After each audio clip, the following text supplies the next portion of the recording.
Hello everyone, today we will discuss the skeleton system, the endoskeleton, exoskeleton and hydroskeleton. Before going to this discussion of the different types of the skeleton, you know that the skeleton is actually a framework of hard articulated structure.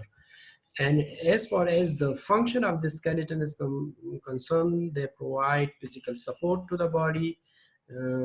They also provide protection to the internal organs. You know that these skeleton are actually attached to the skeletal muscle, and due to the attachment, they allow these muscle for the movement of the organism. So this is the brief function of the skeleton.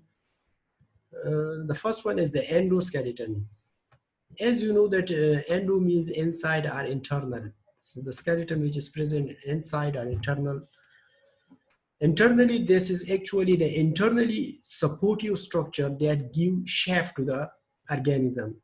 Endoskeleton is composed of hard mineralized structures which consist of bones and cartilage. These are hard mineralized. Mineralized means they are made of calcium and phosphorus. The endoskeleton are actually located within the soft tissue of the organisms. Endoskeleton are found in the vertebrate, and the most common endoskeleton is the human. The endoskeleton of the human consisted of 206 bones in the adult stage.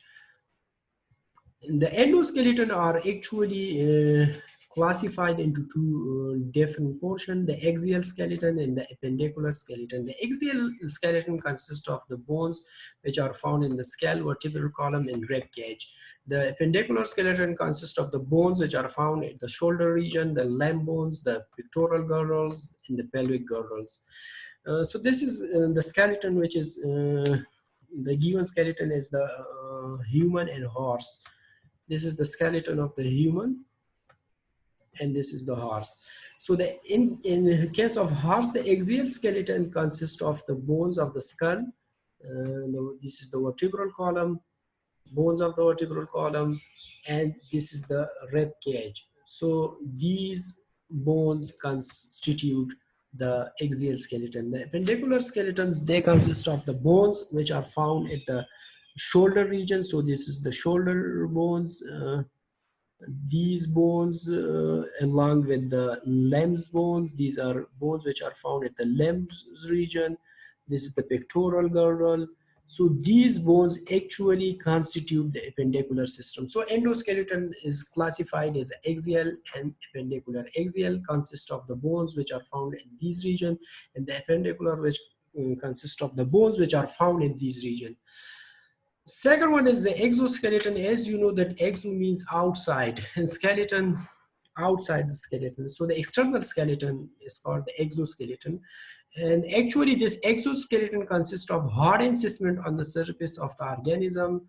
The function of this exoskeleton is to provide supports and protection to the body. They provide defense against the predators.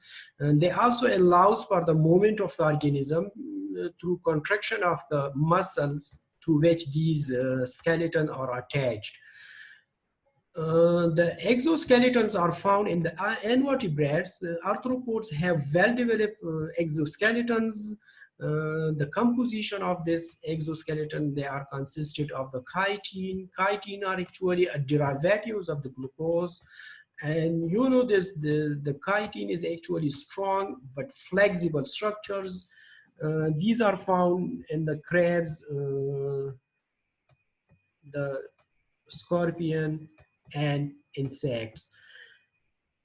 In some invertebrate, chitin is, they also contain calcium carbonate, and they provide additional strength to the exoskeleton. The exoskeleton is acellular in nature. They are non-living in the outer covering. They are attached to the internal muscle, and this exoskeleton is secreted by the ectoderm. They are composed of two layers. One is called the epicuticle, the second one is called procuticle. This is the epicuticle. The epi means above the procuticle. So epicuticle is actually the outermost layer. This epicuticle is actually consists of the lipoprotein, the protein which is bind to the lipid sperm structure known as lipoprotein. They are waxy in nature. And what is the function of this waxy lipoprotein? They make this epicuticle impermeable to water, and also they provide a barrier to the pathogen. They protect the inside structure from the entry of the microbes. The procuticles, which is found below the epicuticle, this is the procuticle, which is found below the epicuticle. And this procuticle actually consists of chitin, several protein, and calcium carbonate. So this is the exoskeleton of the invertebrate, most common in the arthropods. The exoskeleton consists of the two layers of the epicuticle and procuticle. The hydroskeleton, remember that not all the skeletons are rigid. Actually, the exoskeleton and endoskeleton are rigid structure. Apart from these exoskeleton and endoskeleton, many invertebrate group uses their body fluids as an internal structure, as an internal hydrostatic skeleton, which is known as hydroskeleton. A hydrostatic skeleton or a hydroskeleton is actually as a skeleton, and it is formed by a fluid-filled cavity or a fluid-filled compartment found in the body, which is known as coelom. And these are mostly found in soft body animals like sea star. They are found in the earthworm. They are found in the leeches.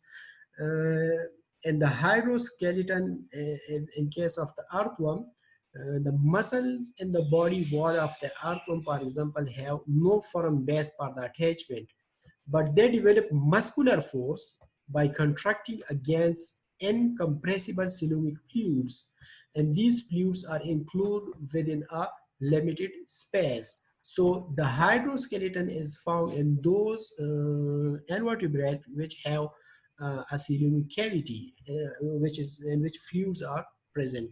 So there are three types of skeleton: the exoskeleton, and endoskeleton, hydroskeleton. The endoskeleton is the skeleton which is found internal or inside the body, which are found in the vertebrate. The exoskeleton are mostly found in the arthropods. They are the external covering. In the hydroskeleton, they are found in certain soft-body animals like earthworm, leech. So all these about the skeletal system. Thank you.